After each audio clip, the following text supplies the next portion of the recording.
Selamat pagi, bersama saya, Cindy Raja. Mari awali aktivitas dan pelayanan Anda melalui renungan pagi bersama Allah di waktu fajar. Dengan doa dan bimbingan darinya, kita dapat diyakinkan bahwa pada hari yang mulia itu, ketika Yesus kembali untuk mengklaim miliknya, bahwa kita akan menunggunya di sana dengan tangan terbuka dan disambut ke hadiratnya yang kekal.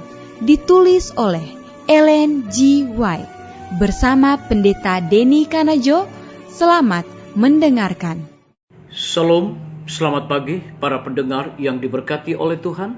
Kita akan sama-sama mendengarkan firman Tuhan melalui audio renungan pagi pada tanggal 18 Februari 2022 dengan judul Pengharapan Menjadi Jangkar Jiwa. Sebelum kita melanjutkan bacaan renungan kita pada pagi hari ini, kembali saya mengajak semua para pendengar yang setia untuk berdoa bersama-sama. Bapa kami yang bersemayam di dalam takhta kerajaan sorga, terima kasih Tuhan Yesus oleh karena sudah jaga pelihara kami sepanjang malam di dalam tidur kami. Hingga tiba di pagi hari ini kami bangun dengan tubuh sehat dan segar. Sebelum kami melakukan segala tugas pelayanan pekerjaan kami sepanjang hari ini, kami rindu untuk belajar mendengarkan firman Tuhan. Curahkanlah kuasa Roh Kudus-Mu kepada masing-masing kami. Terima kasih Tuhan, ampuni kami Bapa, karena kami sudah berdoa hanya di dalam nama Tuhan dan Juru Selamat kami. Amin. Ayat inti kita terambil di dalam Ibrani 6 ayat yang ke-19. Demikian firman Tuhan, pengharapan itu adalah sau yang kuat dan aman bagi jiwa kita yang telah dilabuhkan sampai ke belakang tabir. Mari kita ikuti penjelasannya. Benar bahwa kekecewaan akan datang dan kita harus bersedia menghadapi kesengsaraan. Tetapi kita harus percayakan segalanya besar dan kecil kepada Tuhan. Dia tidak menjadi bingung dengan banyaknya keluhan kita atau dikuasai oleh beban hidup kita. Penjagaannya meluas ke setiap rumah tangga dan melingkari setiap individu. Dia peduli dengan semua urusan dan kesedihan kita. Dia menandai setiap air mata. Dia tersentuh saat kita merasa lemah. Semua penderitaan dan pencobaan yang menimpa kita diizinkannya untuk memenuhi tujuan kasih-Nya terhadap kita, agar kita dapat mengambil bagian dalam kekudusan-Nya. Dan dengan demikian menjadi peserta dalam kepenuhan sukacita yang ditemukan di hadirat-Nya. Sedikit pandangan yang dimiliki begitu banyak orang tentang karakter luhur dan jabatan Kristus telah mempersempit pengalaman keagamaan mereka dan sangat menghambat kemajuan mereka dalam kehidupan ilahi. Agama pribadi di antara kita sebagai umat sedang surut. Ada banyak bentuk keagamaan secara luar. Banyak agama hanya dalam perkataan, tetapi sesuatu yang lebih dalam dan lebih kokoh harus dibawa ke dalam pengalaman keagamaan kita. Pekerjaan orang Kristen dalam hidup ini adalah untuk mewakili Kristus kepada dunia dalam kehidupan dan karakter yang menyatakan Yesus. Jika Allah telah memberi kita terang, itu adalah agar kita dapat menyatakannya kepada orang lain. Namun dibandingkan dengan terang yang telah kita terima dan kesempatan serta hak istimewa yang diberikan kepada kita untuk menjangkau hati orang banyak, hasil kerja kita sejauh ini terlalu kecil. Kita harus menyelidiki kitab suci dengan rajin, dengan penuh doa.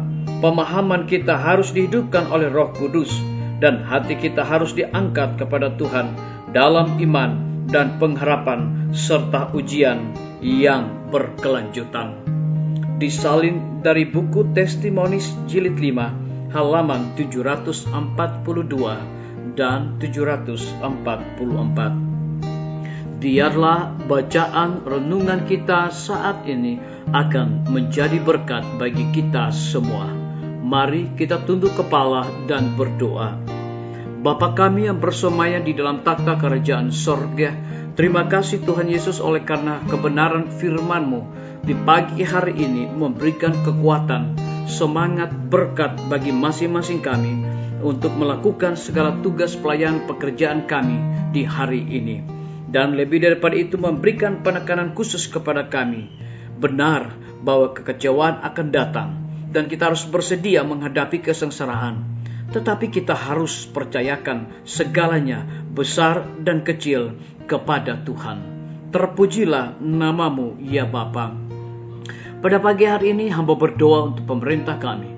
Tuhan memberkati Bapak Presiden bersama dengan Wakil Presiden, para menteri dan seluruh stafnya, Bapak Gubernur bersama wakil, Bapak Wali Kota bersama wakil, Bapak Bupati bersama wakil, camat dan seluruh stafnya, kepala desa, lurah, RT, RW, dimanapun mereka berada saat ini. Kiranya Tuhan lindungi pelihara mereka, curahkan hikmat dan pengetahuan sorga, agar mereka dapat menjalankan roda pemerintahan di tengah-tengah pandemi ini. Dan di dalam mengambil setiap keputusan dan kebijakan, biarlah itu mendatangkan berkat bagi rakyat dan bangsa kami. Kami juga teringat para tim medis. Tuhan berkati dokter, perawat, bidan, dan semua para pekerja kesehatan. Saat ini Tuhan mereka terus melayani di tengah-tengah pandemi saat ini. Curahkan hikmat pengetahuan sorga, terlebih dedikasi dan sukacita bagi mereka di dalam pelayanan. Kami juga berdoa untuk para guru-guru, kepala sekolah, setiap siswa yang mengajar di setiap lembaga pendidikan sekolah Tuhan. Curahkan mereka hikmat pengetahuan sorga, dedikasi, roh kelemah lembutan, agar mereka mendidik anak-anak bukan sekadar memperoleh pengetahuan dunia, tapi yang paling terutama adalah anak-anak memiliki karakter Yesus Kristus. Kami juga menyerahkan pimpinan-pimpinan organisasi gereja Tuhan, dari tingkat yang tertinggi sampai kepada gembala jemaat dimanapun mereka berada. Saat ini Tuhan, mereka membutuhkan kuasa Roh Kudus di dalam pelayanan penginjilan mereka. Kami juga menyerahkan TNI, Polri, PNS, wira swasta, petani, pedagang, nelayan, ojek online, dan saudara-saudara kami yang ada di dalam penjara. Tuhan lindungi pelihara mereka, cukupkan kebutuhan mereka, dan berikan sukacita bagi mereka untuk melakukan segala tugas dan tanggung jawab mereka. Kami juga berdoa untuk para pendengar yang setia yang berulang tahun saat ini. Dimanapun mereka berada, Tuhan lindungi pelihara mereka. Dengan bertambahnya usia yang Tuhan percayakan dalam hidup mereka, mereka selalu bersyukur dan melayani Tuhan senantiasa. Yang berada di dalam kebimbangan dan ketidakpastian hidup, Tuhan berikan iman yang teguh untuk mereka terus bersandar, berharap hanya kepada Tuhan saja. Terima kasih Tuhan Yesus, dengarlah doa kami Bapa, dan mau mengampuni segala dosa kami, karena kami sudah berdoa hanya di dalam nama Tuhan dan Juru Selamat kami. Amin. Sampai jumpa. Tuhan Yesus memberkati kita semua.